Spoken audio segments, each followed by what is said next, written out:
Hello everyone and welcome back to The Bitter Baker. Today I am attempting my very first fake bake. This is a very hot trend in cooking right now, especially with the pandemic and everything just seeming a little surreal. So I am making a cake that appears to be a bowl of spaghetti. Let me explain really why I hate the idea of this trend the most is because I don't like surprises in my mouth, right? My mouth sees something, it should taste like what my mouth sees, like my mouth has eyes. Have you ever bitten into a fritter and then you find out it's actually filled with jelly and it splooshes all over the roof of your mouth? Gross. So with extreme displeasure, I proudly present to you our bowl of lies spaghetti fake cake bake. We're gonna start with just one box of your favorite chocolate cake mix. Prepare it just like the instructions on the box, and we're gonna divide it into 2 greased pans. We're gonna bake these for a half an hour and let them cool. We're gonna remove one of them from their tins, and we're going to level one of them. That's gonna be our bowl.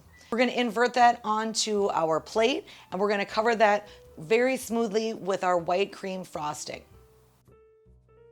One of the most popular examples of this type of bake is someone who made a croc shoe out of cake. You know what I'm talking about, the croc shoes, the gardening shoes that are butt ugly. Someone made a cake that actually looks just like a croc shoe. You would swear it was one until they slice right into it and split it apart. It's just like red fondant and lies. It's so gross.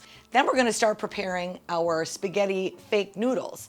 We're gonna take frosting, 1/4 teaspoon of cocoa powder, and 1 to 2 drops of yellow food coloring. We're gonna mix that together until fully incorporated. We're gonna put that into our piping bag on a very small, one of the smallest ones that you can fit at the bottom of your bag. So, for all of you out there, I've been watching a lot of cooking shows. I know you can't tell because it doesn't really look like it at this moment, but one thing I learned, okay, so I've got my little tip in here for my frosting. I got it in my pastry bag, right? You can see it in there. It's not cut yet though.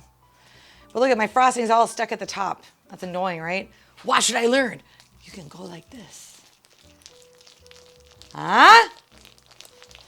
Check it out. And look at, oh, look, now it's all down at the bottom. In a separate bowl, we're gonna take our other cake, we're gonna put that into a bowl and we're gonna separate that all apart. Kind of like we're making cake pops again. Once I have my cake crumbs all in a bowl, I'm gonna add maybe a tablespoon of our white frosting, and we're going to combine those together and knead them together with our hands until we make basically 3 little chocolate meatballs, and we're gonna set those aside. I'm terrified for the end of this endeavor because I'm probably gonna have to cut into this thing and try it. I don't want to, not at all. Let me explain something. Freshman year of college, we had one of those little dorm fridges, right?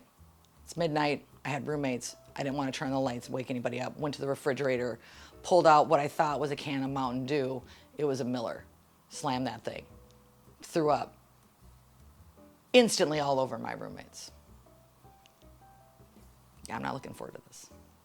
Now we can begin adding our noodles. Using a figure 8 motion, start circling your frosting over the top of your cake.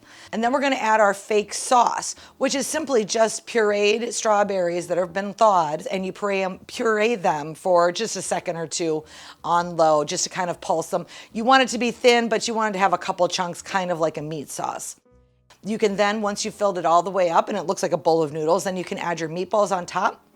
And then we're gonna do our fake Parmesan cheese, which is just white chocolate that I am actually grating up in a Parmesan cheese grater, and we're gonna garnish that over the top of our cake. Once you've topped your cake with your fake Parmesan cheese, you're done and ready to serve this disgusting, horrible recipe. I sincerely hope you tune in next time because I'm kind of excited. We're gonna make ginger snaps for my friend Ginger, who recently snapped. She works in customer service and dumbass people refuse to wear masks, so see you next time. Brandon, I don't give 2 shits about what I said on camera. I'm not eating this. You're taking this home. Sorry, I don't have enough pans. I don't have room in my car. I can bring it down for you. No, it's fine. I don't want you to go through trouble. I can ride in the back seat over to your house, deliver it to you, and take an Uber home.